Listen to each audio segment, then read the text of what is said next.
ustedes y con los que se están incorporando. Bienvenidos a esta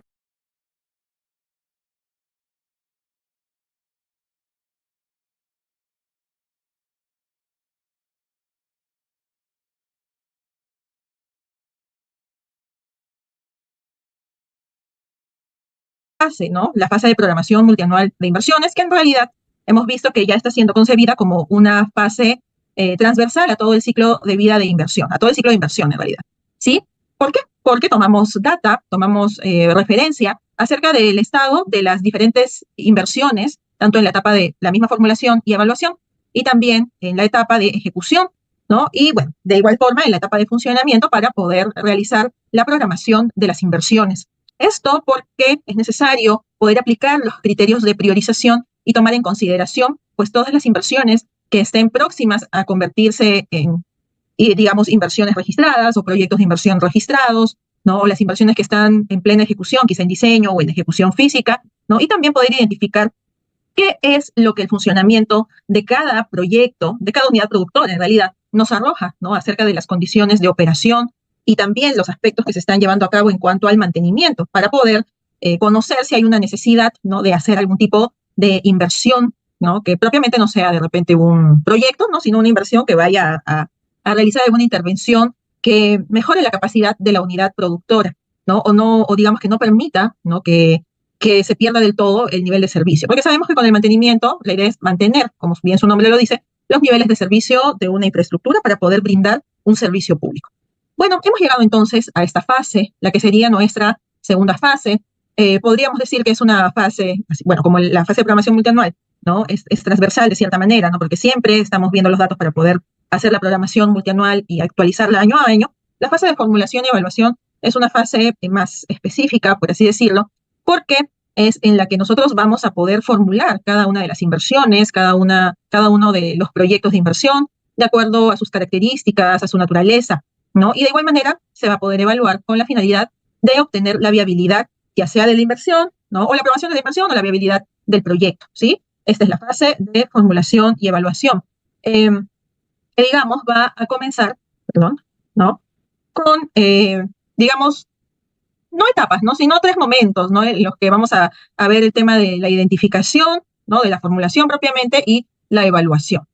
¿Por qué hablamos de identificación? Bueno, cuando se hace un proyecto de inversión, ¿no? O digamos, hay alguna idea de inversión en realidad, siempre va a estar asociado a resolver algo, ¿no? A poder cubrir alguna situación ante un problema identificado. Pues siempre vamos a ver una necesidad, siempre vamos a ver una falencia, un requerimiento, ¿no? Que se quiera atender por medio de la inversión, ¿sí?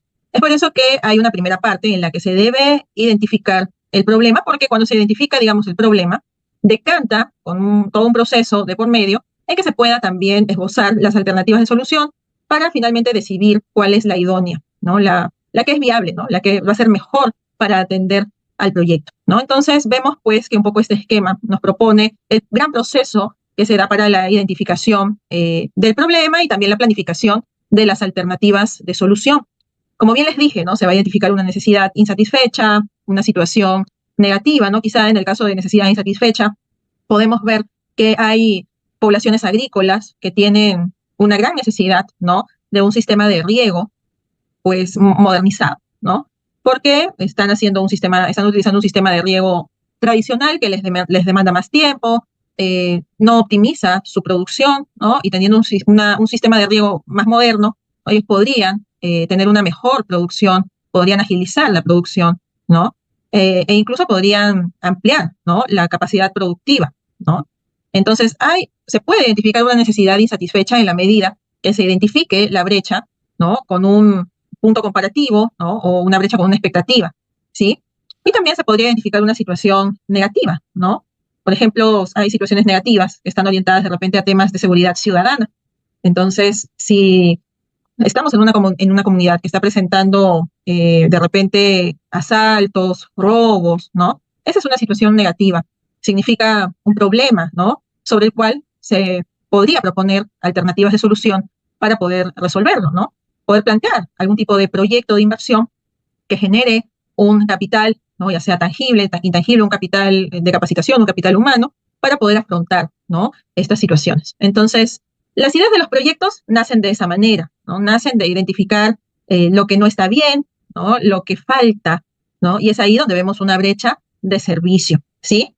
Entonces es necesario, ¿no? Que se pueda obtener información de fuentes fidedignas, ¿no? Muchas veces estas situaciones, ¿no? Derivan en tener una brecha identificada. Pero para poder tener esa brecha identificada, ha habido todo un trabajo, podríamos decirlo, de levantamiento, identificación también, como investigación, ¿no? Para poder saber la real situación que se está viviendo en la zona, en la jurisdicción, ¿correcto? Hay que llegar a un nivel de profundidad también que nos permita conocer los motivos, ¿no? Las razones de esa falencia, ¿no? El por qué nace esta necesidad, cuáles son las expectativas también de la población, ¿sí? Y bueno, para poder generar un diagnóstico. Entonces, así nace, ¿no? Así nace la idea del proyecto. De hecho, hay formatos. Vamos a ver si abre. Acá tengo un formato. Formato.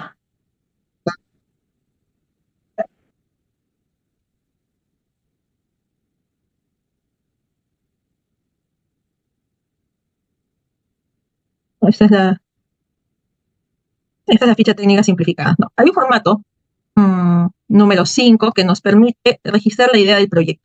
Pero es un registro primigenio, ¿no? Igual lo voy a buscar para poder compartírselos. Tengo de las fichas técnicas simplificadas que vamos a ver hoy día, ¿ya? Pero la idea del proyecto empieza registrándose como idea, ¿correcto?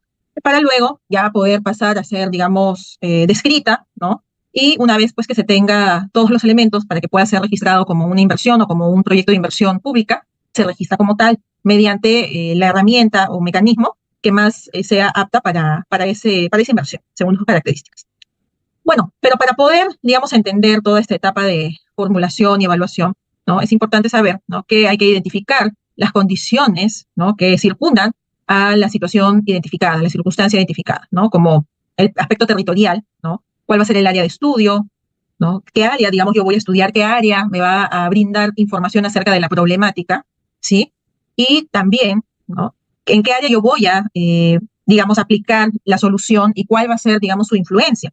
En muchas ocasiones tenemos un área de estudio específica, pero el área de influencia puede terminar siendo un poco más grande por los resultados lo que promete el proyecto de inversión, ¿sí? Entonces, hay que tomar en cuenta eso, ¿no? Cuando se realiza un proyecto de inversión pública, muchas veces está dirigido a una jurisdicción en específico, ¿no es cierto? Pero puede suceder, ¿no? Y sucede en muchos casos, que hay efectos, ¿no? Derivados del efecto principal, ¿no? Que estamos esperando. ¿No? Es así donde vamos a tener, pues, de repente un área de influencia un poco mayor. De igual manera, al momento de la identificación, ¿no? Hay que caracterizar a la población afectada. Es necesario conocer cómo es esa población afectada, cómo se está viendo afectada, cuáles son sus necesidades, sus expectativas, cuáles son sus problemas, ¿no? Cuáles, cuantificarla también, ¿no? Porque de esa manera también conocemos la demanda, ¿sí? También hay que caracterizar a la unidad productora, ¿no? Poder evaluar los procesos, los factores de producción, hay que conocer la oferta actual que brinda la unidad productora y hacer una estimación de la oferta optimizada. Es un momento en el cual, si bien es cierto, vamos a tener datos iniciales, ¿no? Acerca del entorno, datos iniciales acerca de la demanda, ¿no? Podemos ir adelantando algunas proyecciones, ¿no? Ya conociendo la unidad productora, ¿no? Como bien sabemos, la unidad productora por sí misma podría significar el proyecto de inversión que se quiere realizar, como también la unidad productora puede contener al proyecto de inversión que va a venir pues a solucionar, ¿no? Algún problema identificado. Es por eso que en el caso de la unidad productora es importante tener muchos conocimientos en lo que son procesos, procedimientos, entregables, flujos de revisión, bueno, entre otros aspectos, ¿no? Que ayuden a saber cuáles son los procesos que se van a realizar o se realizan en la unidad productora y de esa manera también conocer cómo el problema identificado se está ubicando en ese flujo de procesos y también cómo la alternativa de solución, ¿no? Que se quiere tener va a influenciar en el flujo.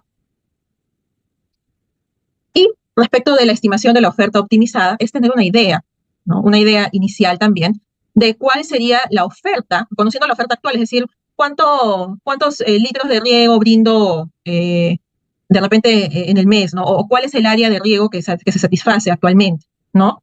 De repente no hay oferta al respecto, ¿no? Y lo que precisamente se quiere es que haya una oferta para atender a la demanda. Como también puede darse el caso en que ya hay una comunidad educativa que tiene un local educativo ¿no? Y la demanda poblacional ha crecido, la población ha crecido. Por lo tanto, la demanda educativa ha crecido. Pero el colegio sigue siendo el mismo, ya no se da abasto, ¿no? Su oferta actual puede ser de 200 alumnos, pero necesita en realidad albergar a 600, no de solo 2 niveles, sino de 3 niveles, por ejemplo. Entonces, comparamos la oferta actual con la oferta optimizada, que la oferta optimizada básicamente tiene que ser un símil, ¿no?, a la demanda identificada, ¿sí? Y también vemos al momento de la identificación otros agentes que estén involucrados, que sean importantes, como por ejemplo aspectos relacionados a factores medioambientales, factores sociales, factores culturales también, que son, entre otros, los que generalmente también se toman en cuenta, sobre todo si tienen una alta injerencia, ¿no?, en lo que va a ser pues el proyecto en sí, ¿no? Hay, en ocasiones, ¿no?, existe una gran fuerza social en algunas zonas del país que hace que se requiera el involucramiento de esas comunidades, de la población o de grupos en específico, para que participen en el proyecto desde el inicio, ¿no es cierto? Digamos que intervengan como interesados principales también durante la gestión, claro, manteniendo los comunicados, sometiendo de repente algunos aspectos a exposición, por ahí a votación, ¿no? Pero manteniéndolos siempre al tanto, ¿no? Para que siempre estén informados. ¿Por qué? Porque quizás es una comunidad, es una sociedad que necesita estar involucrado para generar aceptación sobre ese proyecto, muy a pesar de que la necesidad sea pues totalmente visible, ¿no? Igual, puede haber pues grupos poblacionales que sean, que tengan esos requerimientos especiales, ¿no? Y bueno, luego de ello, ¿no?, tenemos que irnos por el problema identificado, ¿no? El problema tiene que ser redactado en una narrativa, ¿no?, de problemática objetiva, ¿no? Nace de la identificación de la necesidad insatisfecha o de la situación negativa y se formula ese problema. Y no solamente eso, ¿no?, sino que el problema identificado va a tener, digamos, un momento en el cual se llega a un detalle respecto de él, elaborando un árbol de problemas, que digamos es un método que está propuesto, ¿no?, para poder separar, ¿no?, lo que son el problema identificado, poder identificar sus causas directas, también sus causas indirectas, así como sus efectos directos y sus efectos indirectos y, por supuesto, un efecto final, ¿no?, que es lo que se está viviendo de repente en la zona o en la jurisdicción. Entonces, este es un método bastante útil porque el árbol de problemas, por la estructura que tiene, ¿no?, de poder identificar causas y efectos, ¿no?, nos brinda las ramas sobre las cuales se va a plantear, pues, acciones, tareas, actividades o expectativas que van a ir a cubrir esos efectos, ¿no? Y bueno, también las causas identificadas por medio del árbol de medios y fines. Es decir, cuando tengo un problema no me quedo solamente en identificarlo y listo, sino que tengo que desarrollarlo, ¿no?, por medio de un árbol de problemas y producto de yo contar con el árbol de problemas, voy a poder armar un árbol de medios y fines. Un árbol que, digamos, tenga congruencia con el objetivo central de lo que será el proyecto que va a ir a resolver el problema identificado y que va a ser el input principal para que se pueda denominar al proyecto de inversión como tal, ¿no? Y tiene que tener congruencia, evidentemente, con la alternativa de solución elegida, ¿no? Este árbol de medios y fines me puede dar varias opciones.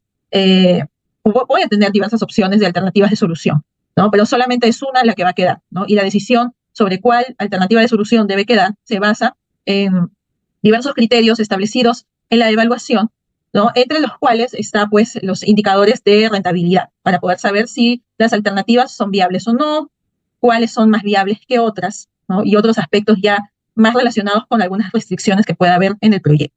Sí, entonces, esta es un poco la forma, ¿no?, en la que se concatenan las actividades de identificación, formulación y evaluación para finalmente, ¿no?, tener una alternativa de solución elegida que busque, ¿no?, que tenga toda la intención de poder resolver el problema identificado, ¿sí? Pero sabemos que cualquier tipo de problema se soluciona mucho mejor o es más oportuno en realidad poder resolverlo a través de la resolución de sus causas principales, ¿sí? Bueno, entonces, hablemos del flujo que hemos visto, ¿no? Hablemos del diagnóstico, ¿no? La primera parte, que es el diagnóstico. El diagnóstico cumple una función descriptiva porque describe el territorio, lo explica también, por eso tiene una función explicativa, y una prospectiva, ¿no?, porque tiene una prospección, ¿no?, de lo que también se está buscando con respecto al proyecto, una expectativa. Requerimos recopilar información, analizarla, sistematizarla de cierta manera, ¿no?, y que la información no sea discriminada, digamos, que no, solamente necesito información cuantitativa, no, solamente cualitativa, no. Ambos tipos de información son bastante útiles, porque tanto datos cualitativos nos van a llevar a poder gestionar varios aspectos que no son cuantificables, sino que nacen propiamente del juicio experto, se plantean soluciones para ellas, ¿no?, sobre la base del juicio experto. Pero la información cuantitativa nos brinda un poco más de objetividad, ¿sí? ¿Por qué? Porque nos da manifestado en números, expresado en números, cuál es la situación, ¿no? Entre varios aspectos del terreno, ¿no? Del territorio, de la población, de la unidad productora y de otros agentes, ¿no? Entonces, yo voy a utilizar fuentes secundarias o fuentes primarias, ¿sí?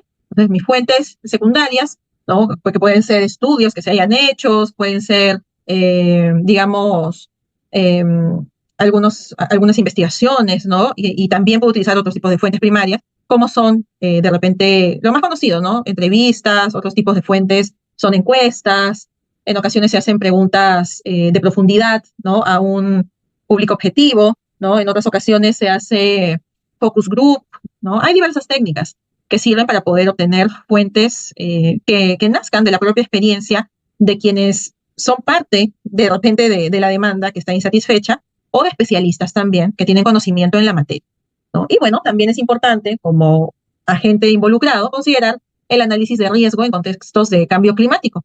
Bueno, esto porque el cambio climático en realidad está afectando a todos los territorios alrededor del mundo. Y Perú obviamente no es una excepción. De por sí nosotros ya tenemos una diversidad bioclimática enorme y todos los factores de cambio climático que se están viviendo a nivel mundial, pues sí impactan en nuestro país, ¿no? Y lo vemos todos los años, ¿no? Todos los años sabemos que el niño, la niña es algo que con cierta frecuencia, pues aparece en el litoral, ¿no es cierto? Y tiene, digamos, efectos que ya conocemos, ¿no? Cuáles son las consecuencias, ¿no? Pero en la medida que el cambio climático afecte a nivel mundial, ¿no? Porque el cambio climático, digamos, no discrimina la zona en el mundo, ¿no? Sino que simplemente está sucediendo y se manifiesta en todos los territorios. Entonces, en la medida que el cambio climático tenga efectos también, ¿no? Derivados del mismo, eso, unido con nuestras condiciones climáticas particulares como país, pues sí puede causar o nos puede hacer, ¿no? Pensar en riesgos que se podrían materializar, ¿no? Entonces, el tema del análisis de riesgo es un tema amplio, ¿no? Se ve el tema desde un contexto de riesgos climáticos, ¿no? También de riesgos de catástrofes relacionadas no solamente a temas de clima, ¿no? Sino a temas a temas geográficos, ¿no? La misma geotecnia de nuestro país, nuestra ubicación geográfica nos hace un país sísmico, ¿no? Para lo cual tenemos que estar también preparados. Entonces es toda una mezcla de condiciones que moldean en realidad los diagnósticos que se van a hacer para los proyectos, de acuerdo, como bien les digo, a su naturaleza, ¿no? Digamos que, por ejemplo, en el tema del riesgo climático, vamos a tener una mayor incidencia, ¿no? O mayor participación de toda la información identificada en ese marco, cuando se trata, por ejemplo, de proyectos que totalmente se encuentren al aire libre, ¿no? Que dependan de condiciones climáticas, ¿no? De repente proyectos viales, proyectos de encauzamiento, proyectos en riberas de río, ¿no? Que siempre van a estar, digamos, expuestos, ¿no? A las condiciones de cambio climático. Todos están expuestos, pero unos más que otros por su misma naturaleza, ¿sí? Entonces, vemos, pues, cuáles son esos ejes del diagnóstico. Lo importante es siempre tener en cuenta que hay una unidad productora, ¿no? Que ofrece una oferta, valga la redundancia, tiene una oferta mediante la cual ofrece servicios por medio de una infraestructura existente, ¿no? A una población. Entonces, esa población consume esos servicios. Y, bueno, es importante conocer cuál es el estado situacional de la población, ¿no? Si tiene necesidades o se encuentra satisfecha, ¿sí? Entonces, en el caso, pues, del diagnóstico tenemos estos 4 estandartes: el territorio, que es el ámbito geográfico y te define tanto tu área de estudio como el área de influencia, la población afectada, ¿no? Vamos a analizar su comportamiento cuando afronta una situación negativa.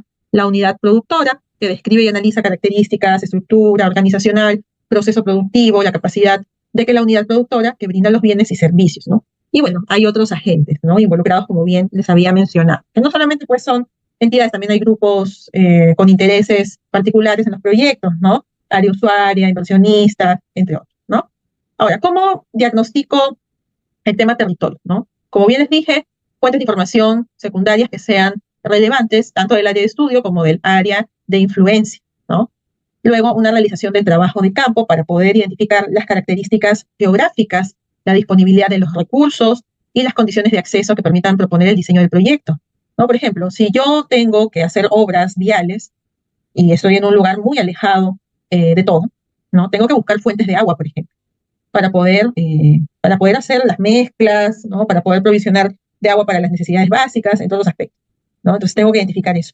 De igual manera, ¿hay condiciones de acceso seguras o no ¿no? Tengo que responderme esa pregunta, ¿no? Con todos esos aspectos se puede hacer un diseño del proyecto, un diseño técnico que implique, ¿no? Tanto los aspectos propiamente de la ejecución, ¿no? Como aspectos técnicos de las tecnologías que se van a utilizar, ¿no? De cómo me voy a proveer, entre otros, ¿no?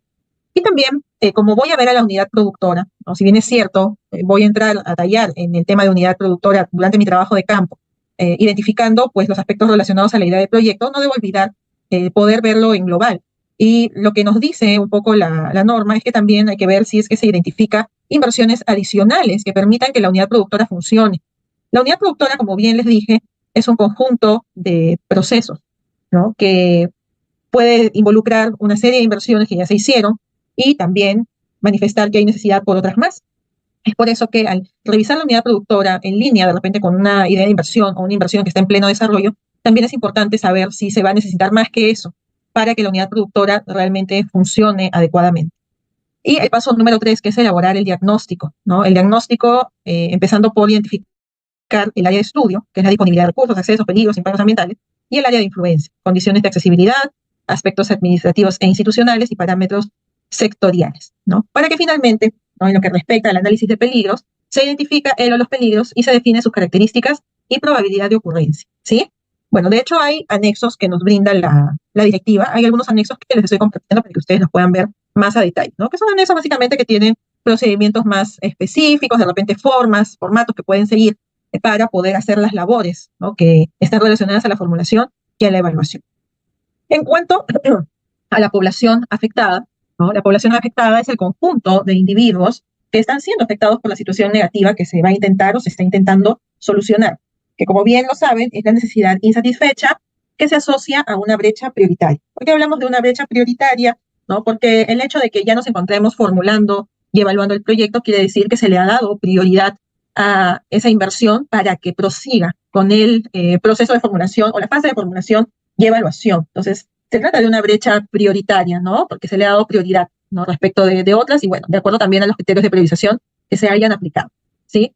Hay muchas preguntas que nacen, ¿no? En pro de ayudar a la población que se encuentra afectada, que está siendo afectada, ¿no? Como primero es cómo satisfago su necesidad, cómo poder satisfacer la necesidad de la población afectada.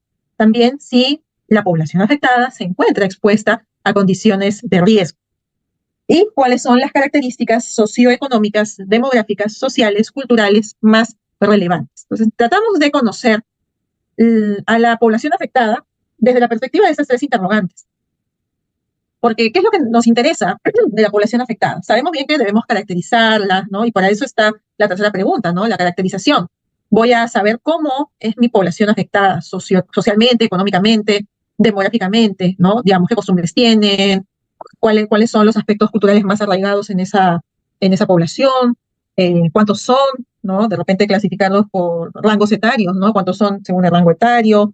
Si hablamos de proyectos educativos, ¿no? Poder también saber, ¿no? Cuántos se encuentran en edad de estudio, cuántos han realizado sus estudios, cuántos han terminado sus estudios, ¿no? Y bueno, otras condiciones de carácter socioeconómico, ¿no? También es importante saber cómo satisfacer su necesidad, ¿no es cierto? Conocer qué suministro u oferta alternativa suple la carencia que tiene, ¿no? Así como los recursos que asigna. Y en lo que respecta a calidad, es saber si la población está satisfecha con el servicio que recibe, conocer las razones que expliquen dicha situación, ¿sí? Entonces, de eso se trata, ¿no? Y también poder saber si está expuesta a los riesgos. Bueno, de hecho esto a nivel de invierte.p es algo establecido ya con detalle para que pueda ser cumplido, ¿no? En el flujo del proceso de la gestión, ¿no? Sin embargo, en realidad en cualquier tipo de proyecto, la población afectada o lo que será el beneficiario, también como le dicen si es que va a ser su función, al usuario, ¿no? Es un interesado del proyecto al cual se le toma atención en la mayoría de casos, o se le debe tomar atención, porque nos brinda información muy importante acerca de lo que en realidad se quiere en el proyecto, lo que se quiere producir para atender a una población que realmente lo necesita, ¿no? Y bueno, sobre si está expuesta a condiciones de riesgo, son los riesgos propiamente de la gestión de riesgos, ¿no? Hay muchos riesgos que vamos a identificar, creo que no solamente a nivel de emergencia, ¿no? O no solamente a nivel de riesgos climáticos, ¿no? Hay riesgos relacionados a la seguridad, ¿no? Riesgos también de rotación del mismo personal, ¿no? por diversas motivaciones, pero bueno, hay muchos riesgos que hay que tomar en cuenta, ¿no? Riesgos sociales, entre otros. Entonces, ¿qué es importante, no? Es importante, si hablamos del tema territorial, ¿no? Si hablamos del tema territorial, del tema físico, de las catástrofes, siempre tener un plan B, ¿no? En muchos casos hablan de la reubicación del proyecto, ¿no? Pero en realidad eso depende mucho, ¿no? De cuál sea la necesidad del proyecto en su totalidad, ¿no? A veces una reubicación no es la solución, sino que la solución va más por una implementación que proteja a la infraestructura, ¿no? Y bueno, sobre todo a la población que va a ser el beneficiario final, ¿sí? Bueno, eso con respecto a la población afectada, estamos viendo que gracias al conocimiento de sus características principales, ya podemos tener una idea de ese grupo de personas, ese conjunto, por lo menos aunque sea mediante una muestra, ¿no? Poder saber a qué grupo se va a atender, ¿no? Cuáles son sus características para tomar las decisiones más idóneas, ¿no? Respecto a la atención que se le va a dar. Y en el caso de la unidad productora, como bien lo hemos visto, es un conjunto de recursos, factores productivos, que cuando se articulan entre sí, tienen la capacidad de proveer bienes o servicios a la población objetivo, ¿no? La unidad productora va a constituir el producto, ya sea algo creado o algo modificado, de un proyecto de inversión. De igual manera, hay que estimar su capacidad de oferta en la actualidad, es decir, en el momento sin proyecto, obviamente, ¿no? Y aquellos factores de producción que le están limitando, es decir, qué factores de producción se relacionan con la problemática que se va a identificar, o mejor dicho, si como ya hemos identificado la necesidad, ¿no? Entonces, ¿cuáles se relacionan con esa necesidad? ¿Qué está limitando? ¿No?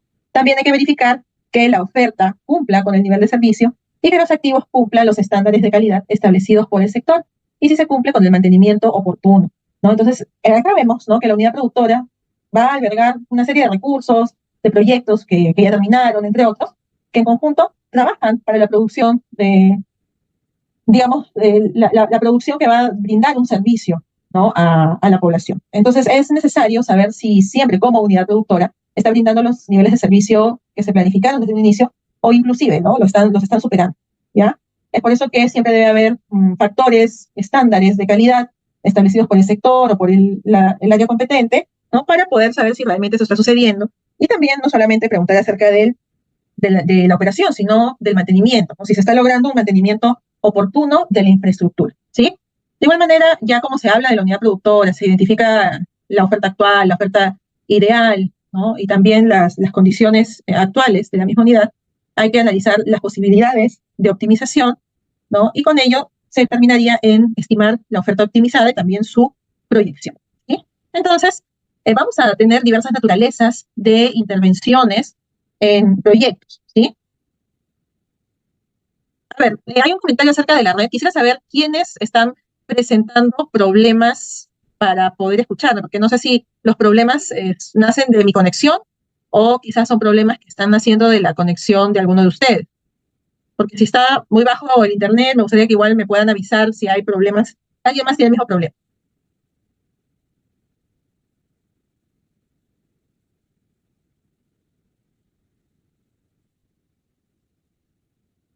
Ah, ya. Bueno, me indican que todo bien. Entonces debe ser, para el participante, el usuario 781033 debe ser un problema particular. ¿Sí? A ver, revise su conexión. Muchas gracias a los que están respondiendo. Bueno, entonces, nosotros en algún momento revisamos, cuando estábamos viendo la parte introductoria de lo que es la inversión, ¿no?, vimos que habían diferentes tipos de inversiones que no necesariamente son proyectos de inversión, ¿no?, porque son inversiones que no generan un capital, sino que más bien van a aportar a la unidad productora, ¿ya? Pero bueno, también los proyectos de inversión tienen diferentes tipos de intervención o diferentes naturalezas de intervención, distintas formas en las que se va a intervenir para poder lograr la creación de un capital y así aportar a una unidad productora existente o quizás se crea una unidad productora también, ¿no?, que eso también sucede. Entonces, las naturalezas de inversión para esos proyectos, ¿no?, de inversión pública son la creación, ¿no?, que me lleva a pensar en crear desde cero, ¿no es cierto? Crear desde cero un bien o un servicio en donde no existe ese bien o ese servicio o algo similar a ese bien o servicio, ¿no?, para poder, digamos, atender a la población, ¿no? Entonces, identifican que no hay para poder proveer, ¿no? Entonces, cuando no hay, digamos, en el territorio, ¿no?, algo que, digamos, va a atender una necesidad, el proyecto de inversión que se haría es un proyecto de creación. porque voy a crear desde cero, ¿no? Voy a crear desde cero lo que necesito para atender a la necesidad, ¿no? Entonces, esas son las intervenciones de creación. Por otro lado, hay intervenciones de mejoramiento, donde son intervenciones que en la unidad productora cumplen con el nivel de servicio, con estándares de calidad, ¿no? De factores que establece el sector competente, ¿sí? Entonces, de eso se trata el mejoramiento, ¿no? El mejoramiento, que es otra naturaleza de intervención, ¿no? Pero a veces me dicen, ¿no? Y las IOAR, ¿no? Bueno, ya eso lo vemos en la ampliación y recuperación, ¿no? Pero a veces las IOAR, claro, nos hace pensar que intervenciones menores, pues, son más para ser consideradas como eso, ¿no? Como IOARs. Pero en realidad no hay que confundir las naturalezas de la intervención a nivel de proyecto con las inversiones que no generan un capital, ¿ya? En este caso, de una intervención en proyecto, cuando hablamos de mejoramiento, va a constituir un proyecto de inversión, porque aunque se trabaje en un brownfield, que digamos es una infraestructura existente, la cual se la va a mejorar, ¿no? Igual el proyecto para ese mejoramiento va a obedecer a una serie de estudios que no solamente van a venir a mejorar la unidad productora, ¿no? Sino que van a venir a mejorar las condiciones en general, ¿no? Por ejemplo, se va a mejorar la infraestructura, ¿no? Porque ahora se va a alinear a la demanda actualizada, ¿no? Se va a mejorar un poco el servicio que se va a brindar, ¿no? Nos vamos a alinear a la normativa, ¿no? A lo que dice actualmente. Entonces, ese mejoramiento, pues, está generando un capital, aunque sea sobre una infraestructura existente, ¿no? Es algo que permite un manejo nuevo, ¿no? De esa infraestructura, ¿no? Y también tenemos naturalezas de intervención de proyectos como las de ampliación y recuperación, que en estricto, estos dos tipos, es recomendable no confundirlos con las IOARs de ampliación marginal ni con las de recuperación, ¿ya? Porque en el caso de las IOARs, como bien en algún momento lo hemos visto, son inversiones que se hacen para poder, y tienen, digamos, un límite, ¿no? Y te amplían la capacidad productiva, pero no es que necesites generar un capital nuevo, ¿no? Un capital que como tal te genere un beneficio, ¿no? Sino que te puede generar en la IOAR una pequeña infraestructura, algo que mejore la capacidad, ¿sí? Pero pues no vaya más allá, ¿no? Puede mejorar, puede ampliar la capacidad hasta en un 20% o puede contribuir, ¿no? A la seguridad, por ejemplo, de la capacidad productiva, ¿no? Pero en el caso de los proyectos, ¿no? De las intervenciones, hay intervenciones de ampliación que incrementan la capacidad de la unidad productora, pero en un porcentaje mayor a lo que lo haría una ampliación marginal, ¿ya? Entonces, al tener un porcentaje mayor, estamos prácticamente creando una infraestructura nueva que forma parte de la unidad productora, ¿no? Y que va a proveer un bien o un servicio a nuevos usuarios, digamos que va a abrir la oferta, ¿sí? Entonces, es mucho más grande el tema de ampliación. Y en el caso de recuperación, no son intervenciones orientadas a recuperar la capacidad de prestación del bien o servicio en una unidad productora existente, cuyos factores de producción han colapsado o han sido dañados o destruidos, ¿no? Acá tenemos un ejemplo, ¿no? De un proyecto de recuperación del centro histórico, no del centro histórico, ¿no? Sino de la zona histórica de la antigua Lima, ¿no? En el que, claro, sabemos que hay infraestructura de puentes, ¿no? Está toda la infraestructura antigua, actualmente hay un parque ahí, ¿no? Tenemos un portal, ¿no? Vemos que, claro, ahí está el río Rímac, ¿no? Que tiene sus cambios sus fluctuaciones de caudal en el año, ¿no? Según el clima, ¿no? Y actualmente, claro, la situación no es la mejor, ¿no? Ha venido bastante en desmedro por diversos factores, ¿no? Uno de ellos de repente también está en la capacidad presupuestal para atender este tipo de proyectos, ¿no? Pero acá se ve que se proyecta, se planea, ¿no? Hacer obras de recuperación, que lo recuperen básicamente arquitectónicamente, ¿no? Que lo hagan más turístico, tal vez, ¿no? Y claro, es una forma de recuperar la intención que tenía cada infraestructura, ¿no? Esa infraestructura como unidad productora puede estar orientada de repente a un resultado más relacionado a, digamos, al tema turístico, ¿no? Al tema de repente comercial, ¿no? Y bueno, obviamente un tema cultural, ¿no? Que quizás no va a ser tan tangible, ¿no? Pero bueno, de eso se trata, las intervenciones de recuperación.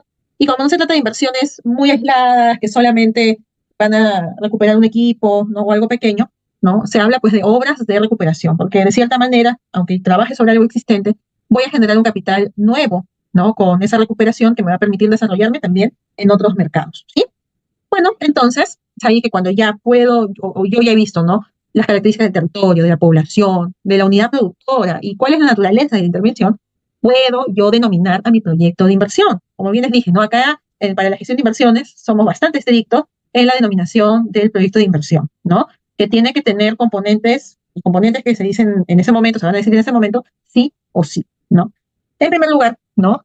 Hablar, por ejemplo, de la naturaleza de la intervención. Si ustedes van al buscador o a la consulta de inversiones, ¿correcto? Van a poder ver que todo proyecto empieza con su denominación. Recuperación de, mejoramiento de, o creación de, o construcción de también, ¿no? Bueno, sea cual sea la intervención, ¿no? Siempre está mencionado al inicio de la denominación del proyecto de inversión. Y básicamente, la naturaleza de la inversión nos dice qué es lo que se va a hacer, ¿sí? ¿Qué es lo que se va a hacer? Luego, hay que conocer el objeto de la intervención, ¿no? Es decir, una cosa es que si voy a mejorar, si voy a recuperar, si voy a construir, o si voy a hacer una ampliación, ¿no? Ya, una cosa es saber eso, ¿no? ¿Cuál es la naturaleza? Y otra cosa es, bueno, entonces, ¿qué es lo que voy a ampliar? ¿Qué es lo que voy a construir? ¿No? ¿Qué es lo que voy a crear? ¿Qué es lo que voy a, bueno, recuperar y otra intervención?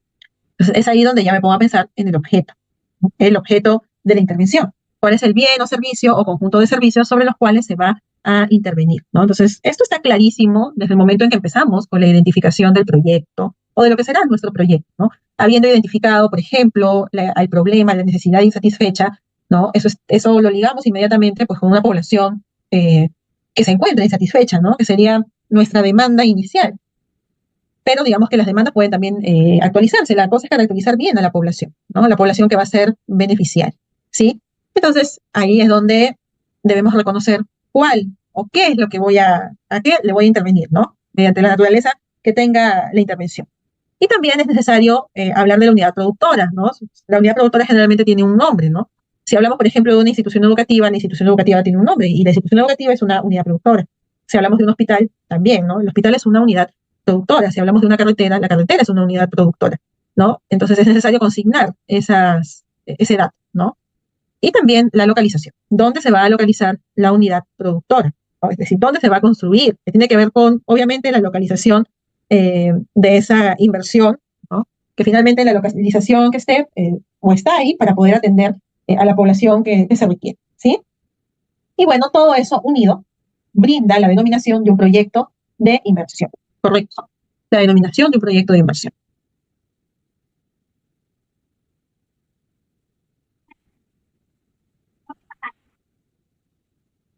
A ver, me hacen preguntas sobre si se puede juntar mejoramiento y ampliación o mejoramiento y creación. Se me ocurre, ¿no? Que, claro, las naturalezas de la inversión, de las inversiones son distintas, ¿no? Un mejoramiento a una ampliación o un mejoramiento y una creación, ¿no? Recordemos que en ocasiones, ¿no? Tenemos proyectos de inversión que guardan diversos componentes, ¿no? Entonces, cada componente puede tener, digamos, una naturaleza distinta si es que finalmente están dentro del mismo CUI, o sea, al final van a estar dentro del mismo CUI, ¿no es cierto? Y a cada uno se le va a tratar como un componente distinto, ¿no? Pero hay que plantear correctamente, ¿no? Digamos, esa distribución, ¿no? De trabajo que se va a tener, ¿no? Por medio de los componentes. Por ejemplo, cuando hablamos de un proyecto de inversión, ¿no? En muchas ocasiones tenemos no sé, la creación de una institución educativa, ¿no? Y tiene un componente de equipamiento y un componente de mobiliario, ¿no? Entonces, constructivamente, el equipamiento y el mobiliario, ¿no? Sería, pues, también, imaginemos que la institución educativa ya existe, ¿no? Y se está mejorando, ¿no? Pero el equipamiento y el mobiliario son nuevos, ¿no? Entonces, esas tienen un carácter de ingreso nuevo, ¿no? Pero la infraestructura de por sí va a tener otro carácter, ¿no? Otro carácter, ¿no? Hay diferentes, vamos a abrir mejor la consulta del Banco de Inversiones, dame un ratito para que pueda compartir la pantalla de la página web, para que puedan ustedes ver.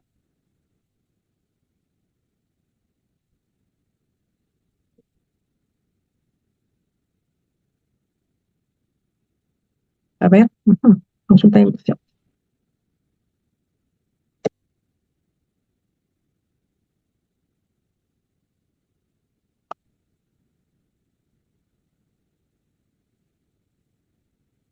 Ya, voy a compartir pantalla para que podamos ver. Ya, acá estoy compartiendo en la pantalla el portal del Banco de Inversiones, específicamente de la consulta de inversión. El cual es un portal amigable. Si conocemos el código único de inversión, podemos digitarlo y tendremos la inversión para que podamos revisar, ¿no? Todos los aspectos relacionados, ¿no? O también en este caso, ¿no? He consignado, por ejemplo, dos intervenciones, mejoramiento y rehabilitación, que serían dos naturalezas, por ejemplo, de inversión, ¿no? ¿no? Entonces acá vemos mejoramiento de rehabilitación, ¿no? De una carretera, ¿no? Acá tenemos, por ejemplo, incluso lo juntan con el mantenimiento, acá pero es desactivado permanente, ¿no? Vamos a ver la recuperación.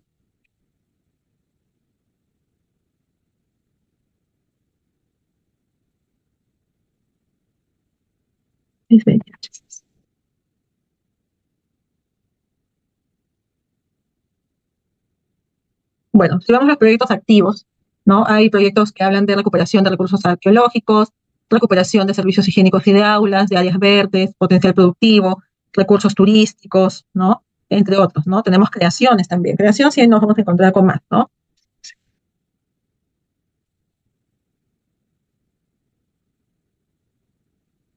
Por ejemplo, ¿no? De creación del sistema de riego presurizado en el sector Uncapampa-Huambo, distrito de Huambo, provincia de Caylloma, región de Arequipa. Pero acá vemos un claro ejemplo de la denominación, ¿no? Donde nos habla de la naturaleza de la intervención. ¿Qué es lo que voy a intervenir? Bueno, un sistema de riego presurizado que obedece a la necesidad. ¿En dónde? ¿No? Y acá ponemos la ubicación exacta, ¿no? Acá también tenemos una rehabilitación de aulas, sustitución de servicios higiénicos, nivelación de patio, construcción de cerco perimétrico y muro de contención de una, digamos, junta, ¿no? Que es un proyecto activo, que está viable, ¿no? Es un proyecto y tiene varios tipos de intervención. Entonces, uno de los aspectos que siempre, digamos, se toman en cuenta, ¿no? Cuando se trata de inversiones, es el nivel de detalle, ¿no? Al que se debe llegar cuando se está, digamos, denominando la inversión, ¿no? Ese nivel de detalle nos va, digamos, a brindar una gran facilidad a futuro, ¿no? Para poder continuar con la propia evaluación del proyecto y también la consistencia con los componentes que pueda tener, ¿no? A los cuales se les va a hacer un seguimiento, ¿sí? A ver, después, otra consulta. Se puede decir que las intervenciones que generan capital, pero las IOAR no lo hacen. Los proyectos de inversión son los que generan un capital. Las IOAR no lo hacen porque el capital ya está generado. Lo que las IOAR hacen son intervenir un capital existente que forma parte de una unidad productora para poder, digamos, hacer una optimización, una ampliación marginal, una rehabilitación o recuperar, ¿sí? Pero no crean, digamos, un capital que aporte o sume a la capacidad productora en un porcentaje de más del 20%, ¿sí? A ver, ahora, una duda dice, en mi comunidad están construyendo un puente por medio de una recuperación. Están reemplazando un puente que estuvo en mal estado. Es obligación de la constructora abrir una vía alterna. ¿Qué hacer si es obligatorio y no hace el acceso para el libre tránsito? Bueno, ese es un problema ya más de obligaciones contractuales. No tiene mucho que ver con el tema que estamos viendo, ¿ya? Pero igual voy a responder, ¿no? Porque se trata de que hay un proyecto, y sea cual sea su naturaleza, en este caso es una recuperación, ¿no? Se va, o hay la necesidad de una ruta alterna, ¿no? Por la cual, o sea, es como tener un plan de transitabilidad que siempre es solicitado cuando hay intervenciones en carreteras que ya están o que ya son existentes. Entonces, una de las primeras cosas que se debe pensar es que en el momento en el que se está interviniendo una zona en particular, qué intervenciones o digamos, qué planificación para la transitabilidad se va a hacer, ¿no? Y este plan de transitabilidad incluye rutas alternas, desvíos, bueno, entre otros aspectos, ¿no? Entonces, se sabe que si es una necesidad imperiosa esto para la construcción, por eso es que forma parte de las obligaciones contractuales de un contratista, ¿no? El apertura de una vía alterna, ¿no? Ahora, si no lo está haciendo, es por algún motivo, hay que conocer por qué no está cumpliendo con su obligación, ¿no? Quizás las motivaciones sean, no me están pagando a tiempo, o quizá es una obligación contractual, claro, lo puede tener claro una de las partes, ¿no? Por estar en el contrato, pero de repente la interpretación que hace la asesoría jurídica del contratista finalmente indica que no está claro, que no es taxativo, que hay un vacío o que hay no está bien definido y que no corresponde, que no es una obligación. Entonces, esta es una causa que está relacionada con un mal diseño del contrato, ¿no? Entonces, yo no soy abogada, ¿ya? Pero es importante, ¿no? Que como quienes construyen son ingenieros, arquitectos, ¿no? También tengan a bien tener criterio, ¿no? Y en la lectura de los contratos, ¿no? Porque dependiendo también, ¿no? De la modalidad contractual, ¿no? Muchos de los contratos tienen totalmente una estructura y una narrativa legal, ¿no? Que en ocasiones no es, pues, de fácil entendimiento, ¿no? Técnicamente. Entonces, eso puede ser un problema, ¿no? Porque cuando no están claras las obligaciones y que están en el aire, ¿no? Hay un vacío, pues un contratista puede decir que no es obligación porque no está claramente establecido en el contrato, ¿no? Entonces, esa puede ser también otra causa, ¿no? Una causa mal diseño, otra causa es que no les paguen, otra causa también puede ser que no que haya una condición, ¿no? Que el cliente haya tenido que cumplir para la apertura de la vía alterna, quizá un trámite, ¿no? Probablemente las licencias, los trámites, ¿no? Para plantear una transitabilidad distinta, ¿no? Lo tenía que hacer el cliente y no los ha hecho a tiempo, por lo cual no lo está ejecutando el contratista, ¿no? O quizá el cliente diga, no, pero es tu obligación como contratista. Pero si no estaba establecido en el contrato, también el contratista está en todo su derecho a decir, no es mi obligación hacer la gestión, ¿sí? Bueno, eso puede ser lo que está pasando. Ahora, ¿de qué afecta al proyecto? Evidentemente, ¿no? Evidentemente, cualquier vacío que viene de la concepción contractual también puede afectar al proyecto, puede generar controversias y obviamente retrasos, ¿no? Que luego, como se está dentro de una relación contractual con un contratista, va a tener todos los elementos para poder sustentar sus ampliaciones de plazo, ¿no? Porque va a haber afectación a la ruta crítica, si es que, digamos, él tiene razón en algunos aspectos, ¿no? Pero bueno, el caso no lo conozco a detalle, ¿no? Puede haber más particularidades y hay que verlo desde la perspectiva de ambas partes, ¿no? Por más que uno sea parte de una de las partes, es bueno ponerse en los zapatos de la otra parte, ¿no? Y poder analizar qué es lo que está pasando y ser muy críticos, como bien les dije, ¿no? En cuanto a la documentación, ¿no? Para saber si está bien diseñado, ¿no? ¿Sí?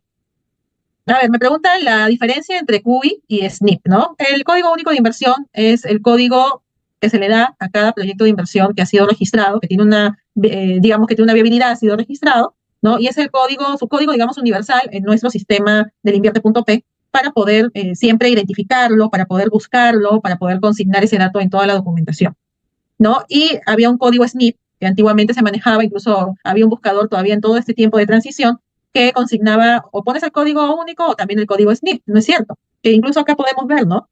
Bueno, en algunos proyectos que ya están cerrados o incluso algunos que están activos, ¿no? Que tienen un código SNIP porque nacieron en la época del SNIP, ¿correcto? Entonces, esa es la diferencia, ¿sí? Bueno, entonces ya. Vamos a continuar con la sesión.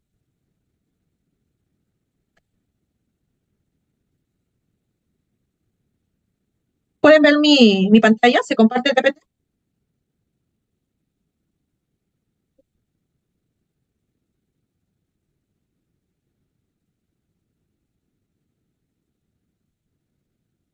Ya, genial. Entonces, vamos, continuemos.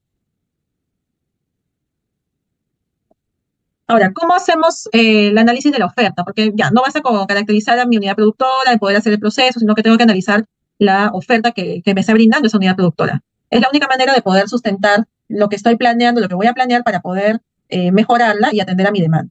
Entonces, primero, evalúo los procesos y los factores de producción, ¿correcto? Entonces, ahí evalúo restricciones en la provisión de materiales e insumos, los niveles de servicio establecidos, si la organización responde a los procesos de producción del servicio, sostenibilidad y fuentes de ingreso, también la información sobre los impactos que la unidad productora puede estar generando y averiguar la existencia de otros proveedores. Entonces, lo que tengo que ver en realidad es a la unidad productora como unidad, sus características, sus procesos, y también analizar un poco la competencia, ¿no? Eso suena mucho a empresa, ¿no? A un mercado, pero en realidad también aplica para el sector público, ¿no? Para ver cuál es el entorno, la situación del entorno, ¿no? Y bueno, también los mismos proveedores de la unidad productora es importante conocerlos, ¿no? Y saber cómo forman parte del flujo. También, como segunda tarea, estimar la oferta actual de la unidad productora, ¿no? Que es saber básicamente cómo está actuando la unidad productora actualmente, ¿sí? Sin proyecto. Es decir, cuánto me ofrece, ¿no? Si hablamos de un hospital, ¿no? A cuántos pacientes se atiende al día, ¿no? Incluso ya se puede ir a un mayor detalle, ¿no? ¿Cuántos pacientes en UCI se atienden al mes, ¿no? ¿Cuántos a consultorio? ¿Cuántos son hospitalizados? ¿Cuántos obtienen el alta? Bueno, varios números, ¿no? Varios factores que van a permitir saber cuál es, digamos, la capacidad, ¿no? A la que puede llegar el hospital y también cuáles han sido sus limitaciones, ¿no? Porque en ocasiones las necesidades se van a ver reflejadas en el momento en el que no se pueda atender a una demanda que está tocando a la puerta figurativamente, ¿no? Y es porque no hay, digamos, una unidad productora que realmente atienda a esa demanda con la oferta adecuada, ¿sí? En el caso de la proyección de la oferta, la estimación de la capacidad actual de la unidad productora y la evaluación del comportamiento futuro de los factores de producción limitantes de la oferta de la unidad productora que se realiza en el diagnóstico, que ya lo hemos revisado, ¿no? Nos puede ayudar para efectuar la proyección de la oferta, ¿no? Y también hay que estimar la proyección de la oferta optimizada, ¿no? ¿Cuáles son las posibilidades de optimización de esa propuesta de oferta y la proyección también, ¿no? Entonces, además de la proyección de la oferta, ¿no? Que se necesita para atender la necesidad, también evaluar si hay posibilidades, ¿no?, de que esa oferta pueda optimizarse en algún momento. Acá vemos, por ejemplo, para el diagnóstico de la unidad productora, ¿no?, los factores de producción que se revisan generalmente, como la infraestructura, el terreno, equipo mobiliario y vehículos, los intangibles, como la capacidad humana, la organizacional, activos digitales, conocimiento, y la infraestructura propiamente natural, ¿no? Entonces son esos los aspectos que generalmente, pues, se ven, ¿no? Y en el caso de la naturaleza de las acciones por factor de producción, ¿no?, es, digamos, ver, ¿no?, el factor de producción identificado, ¿no?, y qué naturaleza de acciones le corresponde, ¿no? Por ejemplo, cuando hablamos de equipos, mobiliarios, vehículos, ¿no?, ¿qué correspondería con esos factores de producción, ¿no?, que son, digamos, activos, ¿no?, que generalmente se adquieren, ¿no? Entonces sería una acción de adquisición, ¿no? En el caso de la infraestructura, una acción de creación-construcción. También se puede reparar la infraestructura o el equipamiento, se puede remodelar la infraestructura o hacer un reforzamiento o implementar, ¿no?, los intangibles, o adecuar la infraestructura o la infraestructura natural, ¿no? Porque en muchas ocasiones el paisajismo, por ejemplo, es parte de lo que es infraestructura natural, ¿no? Podríamos denominarlo así. Y hay factores, ¿no?, para también tener una cuota de repente de individuos arbóreos en una infraestructura, o si vamos a mejorar una infraestructura, rehabilitar, bueno, o crear en una zona, ¿no?, se tiene que cautelar los individuos arbóreos existentes, ¿no? O analizarlos para ver cuáles se retiran y cuáles deben quedarse dependiendo de su estado, ¿sí?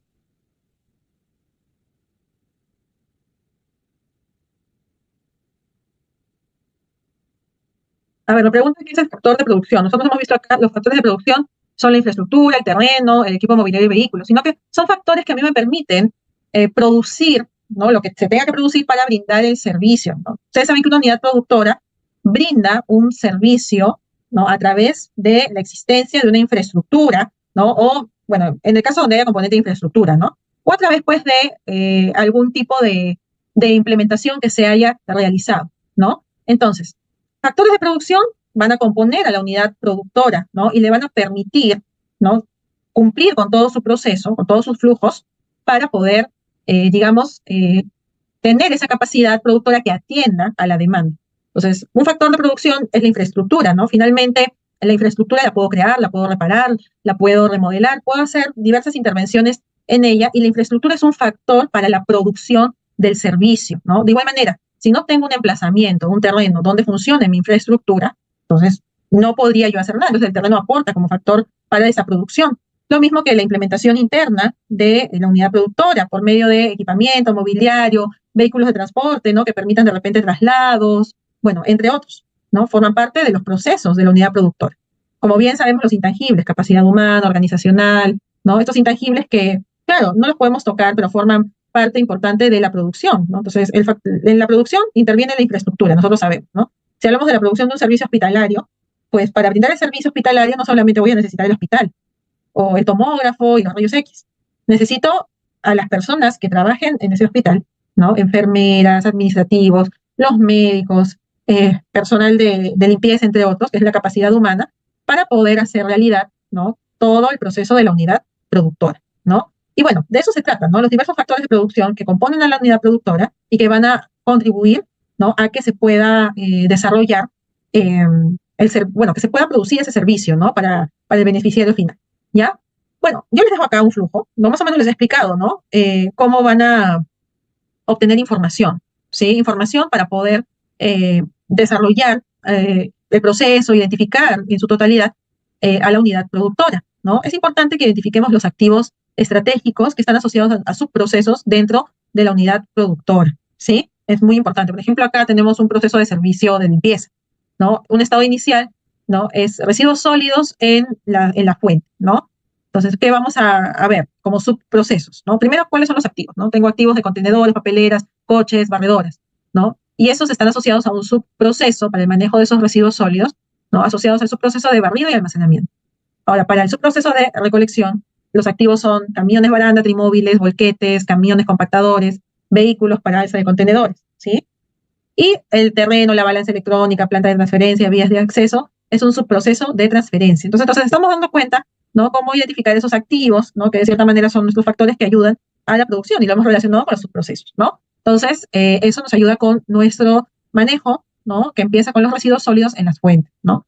Hay un subproceso más, ¿no?, que tiene que ver con la valorización, en la que intervienen los diversos activos, que se van a involucrar en realidad en todo el proceso, ¿no?, en el cual se va a aprovechar esos residuos sólidos, ¿no? Entonces, ¿cuál es el estado final, ¿no?, luego de haber utilizado, pues, un terreno para realizar esa actividad, la faja transportadora, una mesa de segregación, volteadora, criba, prensa hidráulica, cargador, planta de valorización, entre otros, decanta y contar con residuos sólidos reaprovechados. Entonces me estoy dando cuenta cuál es mi situación sin proyecto y mi situación con proyecto, después de haber caracterizado todo mi proceso, habiendo identificado mis factores de producción o activos, relacionándolos con los procesos, correcto, y de cierta manera ya tengo una idea de lo que espero al final, ¿no?, para poder seguir esbozando, pues, mis actividades, ¿no?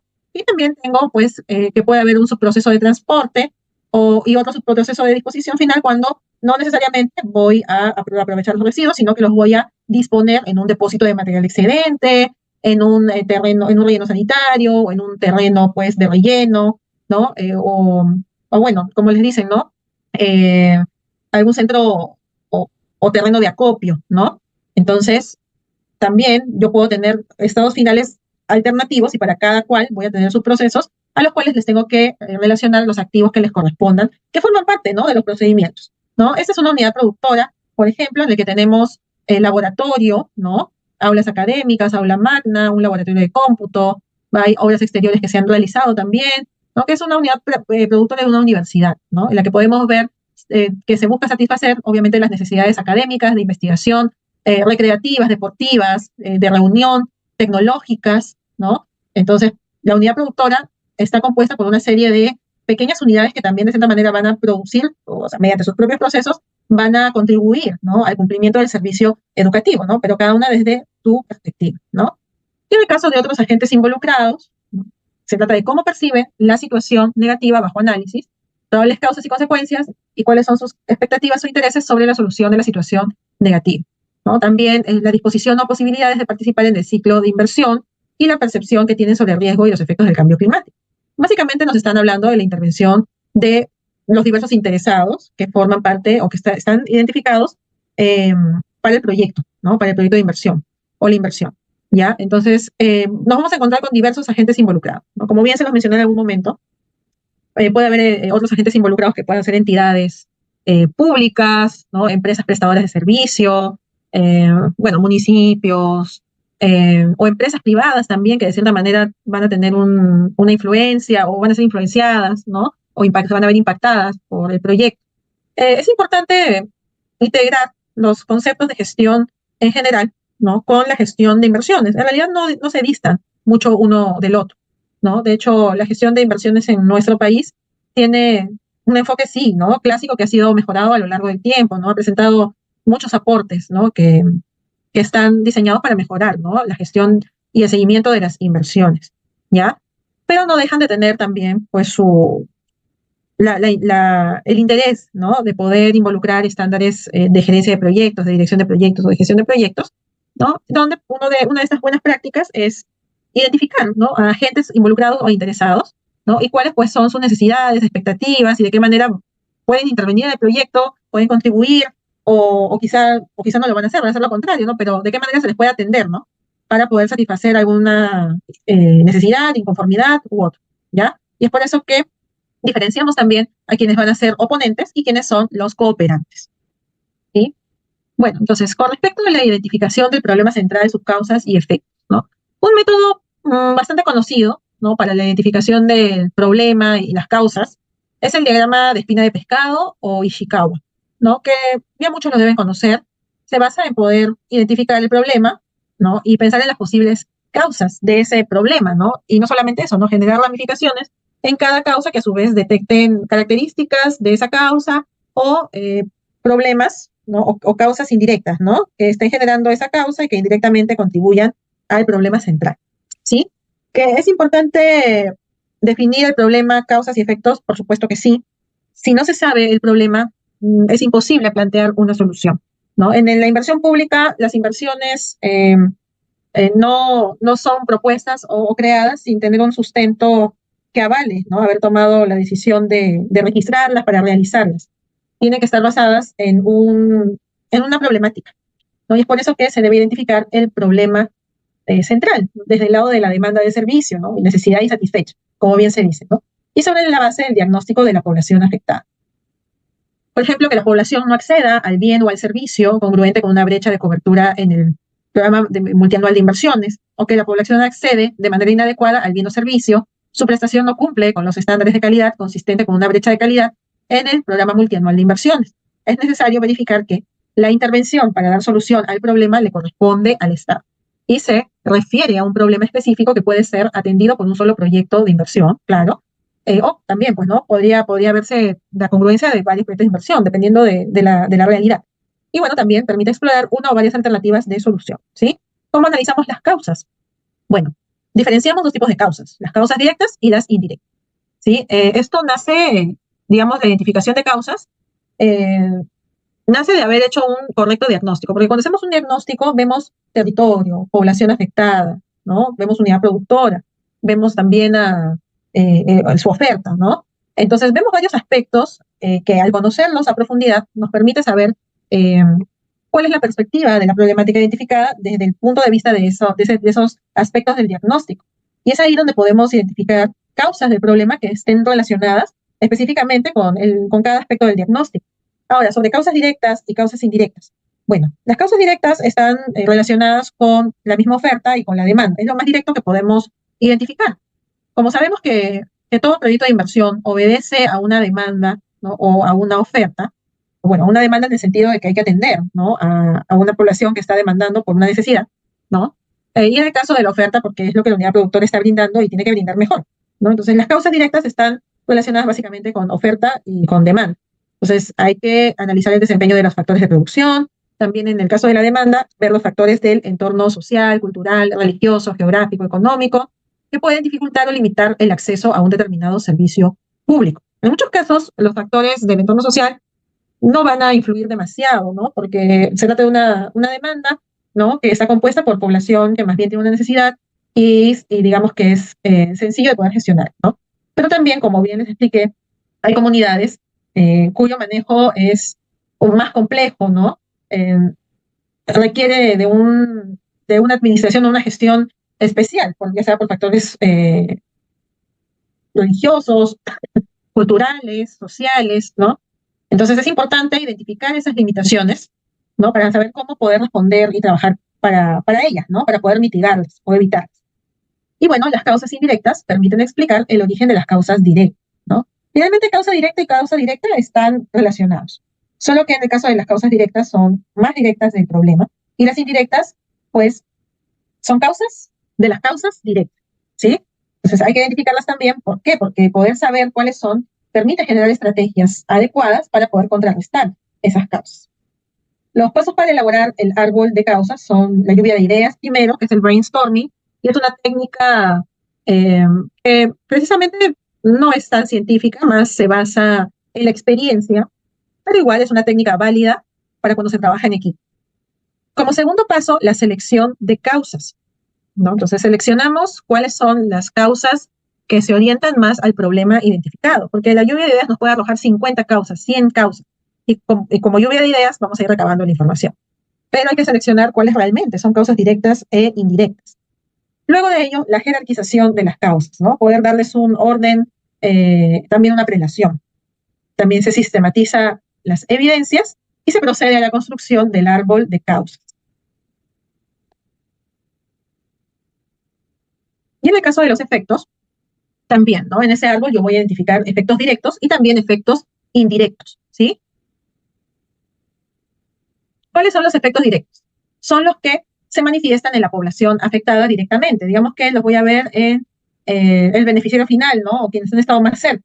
Y los efectos indirectos están vinculados con otros mercados de servicios relacionados con el mercado donde intervendrá el proyecto de inversión. Acá tenemos un ejemplo de un árbol de causas y efectos, ¿no? Vamos a agrandar mejor para verlo mejor. Ya.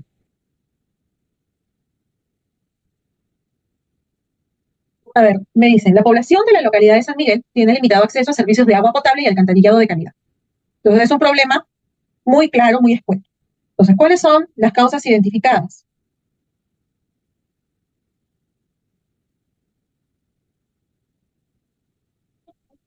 una interrupción periódica del servicio de agua potable, inadecuada disposición de aguas residuales y excretas, ineficiente gestión de los servicios, ¿sí?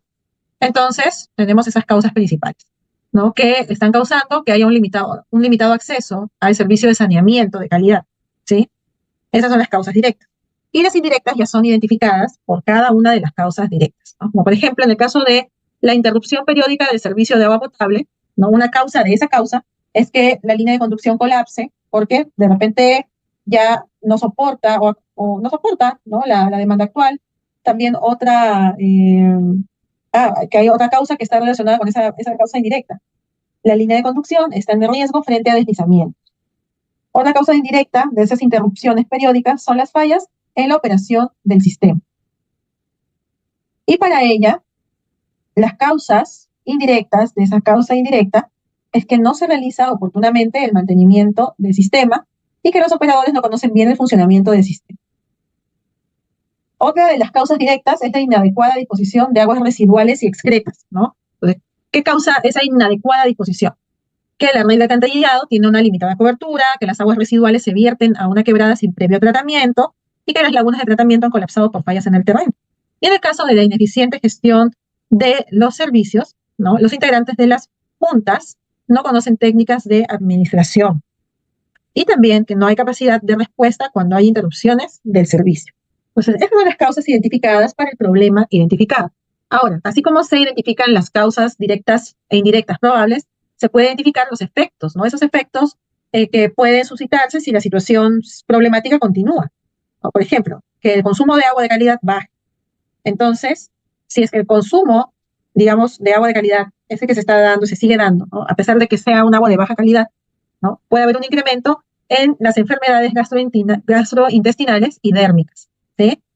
Y digamos que eso se relaciona con que se incrementa el gasto de tratamiento de enfermedades, se pierde productividad, ¿no? Y obviamente el efecto directo, el efecto principal, ¿no? El último efecto es la disminución de la calidad de vida de la población de San Miguel, ¿no? Otro efecto directo, hablamos de efectos, es que se almacena agua en las condiciones inadecuadas, ¿no? Es decir, que como tengo limitado acceso al servicio de agua potable, yo vecino trato de solucionar. ¿Y cómo lo hago? Bueno, tengo unos baldes, ¿no? Entonces, algunos vecinos lavarán sus baldes, algunos vecinos quizá tendrán pozos construidos que no les han hecho higienización, otros sí le habrán hecho, ¿no? Y buscan almacenar el agua en condiciones inadecuadas, ¿no? Lo cual puede traer también enfermedades, ¿sí? Y otro efecto es menor tiempo para el desarrollo de actividades, ¿no? Tanto culturales o que haya pérdidas en la producción, ¿no? Entonces, todo ello finalmente, de alguna manera, va a disminuir o disminuye la calidad de vida de la población estudiantil.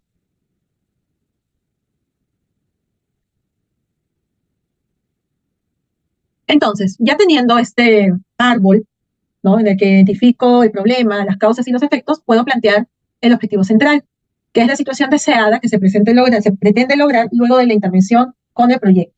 Está asociado a la solución del problema central. Si yo tengo mi problema central, mi objetivo central tiene que atender al problema central. Si hay un limitado acceso a los servicios de telecomunicaciones, el objetivo central debe ser un adecuado acceso a los servicios de telecomunicaciones en los centros poblados del distrito, en este caso, el distrito de Cana. ¿Ya? Entonces, una vez que se tenga toda esa información, se puede hacer el planteamiento del proyecto, ¿sí? En el cual no tengo medios para alcanzar el objetivo central y fines del proyecto propiamente, finalidad, ¿no? Entonces, bueno, yo lo que hago es identificar las causas y las convierto en causas directas y por ahí algunas indirectas también. Esas causas las voy a transformar en medios del proyecto, ¿no? En medios, ¿no? Es decir, ¿qué es lo que voy a hacer para lograr mi objetivo, ¿no? Mi objetivo final. Y en el caso de fines del proyecto son las finalidades, ¿no? Las finalidades que se relacionan con los efectos del problema, tanto efectos directos, indirectos y efectos finales, ¿sí? Acá hay otro ejemplito, ¿no? O el mismo ejemplo, ¿no? En el cual vemos que la población no tiene acceso a servicios de agua potable y alcantarillado, ¿no? Entonces hemos identificado, ¿no? Que para ese problema, ¿no? Ya ahora haciendo el árbol de medios y fines, en vez de hacer causa-efecto, hago medios y fines, ¿no? Y los medios obedecen a las causas, ¿sí? Las causas directas. Entonces, para que la población de San Miguel tenga acceso a servicios de agua potable y alcantarillado de calidad, ¿no? Que es el objetivo central, se debe reducir las intervenciones periódicas del servicio de agua potable, se debe disponer adecuadamente aguas residuales y excretas y gestionar eficientemente los servicios. Y en el caso de los fines, ¿no? O finalidades, es que hay un mayor consumo de agua de mayor calidad. Otra es que se almacena agua en condiciones adecuadas. Debe ser, claro, almacenamos agua en condiciones adecuadas porque es, digamos, una finalidad o un fin que se tiene, ¿no? A raíz de un efecto directo identificado. Y tenemos también que puede haber mayor tiempo para el desarrollo de actividades productivas, ¿no? Es así como se tiene el efecto final, que es la mejora de la calidad de vida de la población de salud, ¿no? Entonces, de esa manera identificamos también el árbol de medios y fines, ¿sí? Y en cuanto a las alternativas de solución, entonces, una vez que el problema se ha identificado, hemos visto que hay que también ir esbozando las posibles alternativas de solución. Entonces, si yo tengo mi objetivo central, perdón, vamos a... Ahí está. Si yo tengo mi objetivo central y los medios fundamentales identificados, se debe plantear las alternativas de solución, ¿no? Y hay características que deben ser cumplidas por esas alternativas de solución. Si no se cumplen todas las características, entonces no, tampoco puede formar parte de una inversión, ¿no? Entonces, estas características son, por ejemplo, que sean técnicamente posibles, que sean pertinentes, es decir, que son adecuadas para la realidad local, que permitan resolver el problema y cumplir con las normas técnicas aplicables al proyecto. Y también que sean comparables, ¿no? Que brinden el mismo nivel de servicio, ¿no? Es por eso que esto está planteado, ¿no? Porque las alternativas de solución que se plantean van a estar sometidas a una evaluación de un especialista, ¿no? Y dentro de sus criterios tiene que consignar que sean técnicamente posibles, que sean pertinentes y comparables, ¿sí? Entonces, para identificar las alternativas de solución, tengo que identificar qué acciones voy a hacer, qué actividades. Hago un análisis de interrelación entre las acciones y también un planteamiento de alternativas de solución, ¿no? Que es lo que estoy buscando finalmente para tomar una decisión, ¿no? Entonces, puedo clasificar las acciones, ¿no? Unas que deriven de las causas indirectas de último nivel, ¿no? Que me dé como resultado los medios fundamentales y por lo tanto acciones, ¿no? Que pueden ser excluyentes, es decir, si hago esa acción ya no puedo hacer otras más, o que se complemente con otras acciones también, o pueden ser acciones independientes.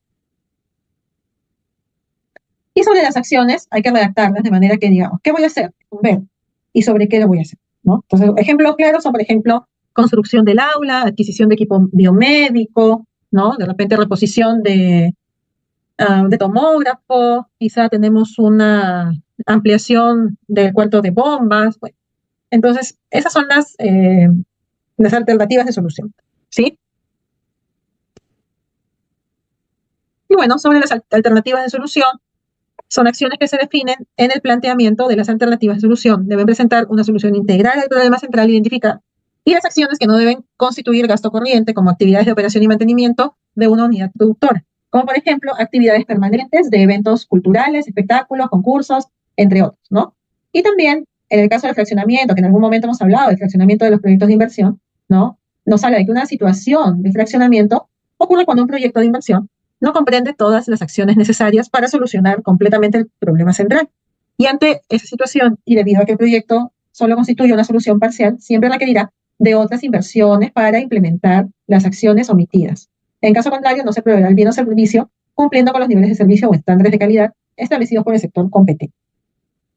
Entonces, acá vemos cuál es el costo. Acá tenemos un comparativo.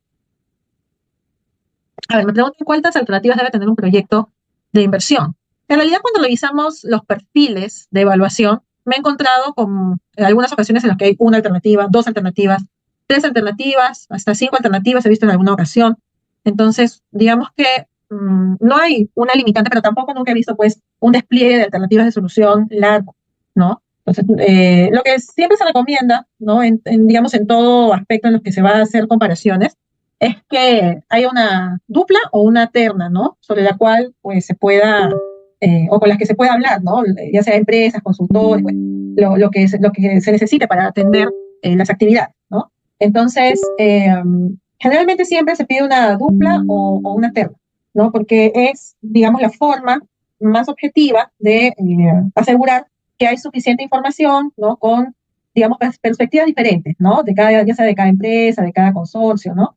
En el caso de lo que sería selección, ¿no? Pero en el caso propiamente de las alternativas de solución, muchas veces obedecen también a las propuestas de un proyectista, ¿no? De alguien que está haciendo el estudio de preinversión, pero lo hace de repente con un equipo, ¿no? En el equipo hay profesionales o juicio de expertos que brindan su conocimiento, ¿no? Y brindan las alternativas, ¿no? Las alternativas, pues, técnicamente posibles, ¿no? Porque ya sabemos cuáles son las características, ¿no?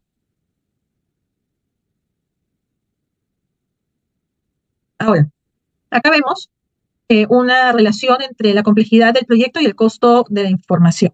Entonces, hay una serie de proyectos que se han ubicado en esta gráfica de acuerdo a su grado de complejidad, ¿no? Por ejemplo, escuelas rurales, postas médicas, riegos menores, tienen una complejidad muy baja, ¿no? Y la complejidad va subiendo a medida que hagamos infraestructuras diferentes, ¿no? Con diferente eh, expectativa también, ¿no? De solucionar algún problema identificado. Vienen los colegios, las vías urbanas y luego de ello hospitales, carreteras, aeropuertos y líneas del metro, ¿no? Entonces vemos que hay una curva que nos muestra, ¿no?, que el costo de la ficha técnica o el estudio de inversión se incrementa en función de la complejidad del proyecto de inversión. Entonces, es importante que se tome en cuenta esto, ¿no? Porque se tiene que llegar a un nivel de profundidad importante en las evaluaciones, ¿no? Para poder, digamos, seguir adelante, ¿no? Con lo que se está planteando respecto del proyecto, ¿no? Y se pueda ya empezar a proyectar, ¿correcto? Acá tenemos también un comparativo entre el nivel de incertidumbre y el nivel de profundidad de la información, ¿no? Al inicio la incertidumbre es alta, ¿no?, y va bajando en función del nivel de profundidad de la información.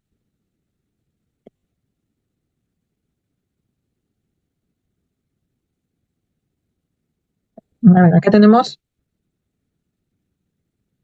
un flujo, ¿no? Es un flujo en el cual vemos algo muy parecido, ¿no?, cuando estábamos hablando de la identificación del problema, ¿no? Pero en este caso, este flujo obedece ya al análisis que se va a hacer de las alternativas de solución planteadas, ¿no? Y los análisis también están detallados, ¿no?, según las necesidades de las inversiones, ¿no? Entonces, para la formulación, digamos, eh, se ha visto tener un horizonte de evaluación, ¿no?, que va a haber una fase de ejecución y una fase de funcionamiento, ¿no? En el caso de la formulación, su objetivo es dimensionar el servicio en función a una población demandante y plantear alternativas técnicas a fin de estimar los costos del proyecto. Entonces, hacemos diversos análisis, como el análisis del mercado, por ejemplo, ¿no?, donde analizamos la demanda del servicio tanto con proyecto como sin proyecto, ¿sí? Entonces hay que definir el servicio, ¿no? Hay que estimar la población demandante, estimar la demanda, la población objetiva y la proyección de la demanda. En el caso de la gestión del proyecto, ver pues que hay fases de ejecución, fases de funcionamiento, ¿no? Y en ese entendido plantear costos, ¿no?, que satisfagan, digamos, las necesidades de gestión, ¿sí? Y bueno, en lo que respecta al análisis técnico, tiene que ver con el tamaño, con la localización, tecnología, impactos ambientales, riesgos de desastre, entre otros.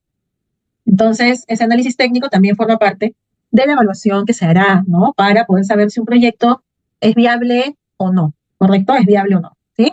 Entonces, el horizonte de evaluación, digamos que es el tiempo, ¿no?, sobre el cual se evalúa un proyecto. Si yo sé que la infraestructura que se va a construir satisface una necesidad, ¿no?, en el momento que va a ser entregada y puesta en marcha, ¿no?, se ha construido para que tenga un funcionamiento por lo menos de 20 años, por ejemplo, ¿no?, que haya una fase de funcionamiento, ¿no?, sobre la base de un horizonte de evaluación. Los horizontes de evaluación pueden contener algunos otros componentes, ¿no?, con la finalidad de que podamos tener una estimación de lo que será el ciclo de vida de ese resultado de proyecto, ¿no?, y que podamos también tomar las mejores decisiones para eso que se viene, ¿sí? Porque finalmente lo que más debe interesar es cómo está satisfaciendo la necesidad de la población ese proyecto que se ha construido y posteriormente entregado. Bueno, nos ha agarrado las 9:30, ¿ya? Nos vamos a quedar aquí para poder terminar con el tema de evaluación en nuestra siguiente sesión. Igual tenemos tiempo, ¿no? Estamos con un curso que está bien estructurado en cuanto a las etapas que vamos a ver, ¿no?, las fases, así que no hay ningún problema, ¿no? En la siguiente sesión vamos a terminar de ver el tema de evaluación, ¿sí? Y vamos a empezar de repente con la siguiente fase, ¿ya? Por el momento nos quedamos aquí, ¿no? Ha sido un gusto. Gracias a todos por su participación, por sus consultas, y bueno, conmigo será hasta una siguiente oportunidad. Hasta pronto. Muchas gracias.